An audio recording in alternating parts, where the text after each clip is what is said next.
like a car engine waiting to start, just clicking but only sliding back in its attempt to thrust into a mode filled with shooting pistons and exploding into movement. You sit with your head down, waiting for your humbleness to tell you it's time to spark. But he spoke everything you would ever need to hear into your half-filled ear, half-filled because half of your attention is on the things that the world is telling you, the lies that you are being fed, and the other half is silently, subconsciously looking, searching, listening for the truth. When you hear it, you think it rude or a sick joke, so drunk on jealousy for the lies that capture half of your attention, when deep inside you know they are lies, creeping in to take up permanent residence, which you are all too happy to allow because you don't really want to hear the truth of it. You are not ready to follow the truth.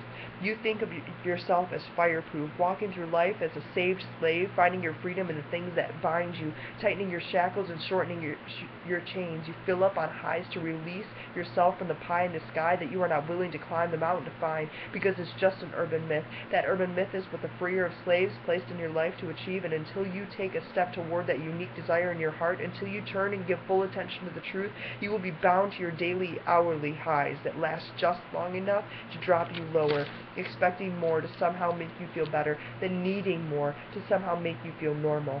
While the character you began with crumbles into a need for one more, and the hopes you once planned for become too long ago to want, adding stress to a late and helpless path, building anxiety and then loneliness, looking only at that thing to see you through until the next time you can get high. But high is just a state, it does not sustain. I know something that does sustain. For the bondage free, the God you once believed in, the vine you no longer belong to, and his vine is never too long gone for you to be grafted back in. This life, it is fleeting. Your days, they are short. In fact, with each new high, your day grows shorter. But with him, your days of peace are near, your days of joy, two states that remain past the high of the zeal, past the chains of the bondage, and past the night of your suffering. If only you would listen to that person in your ear, that quiet voice that speaks the truth, that comforter that waits inside of you.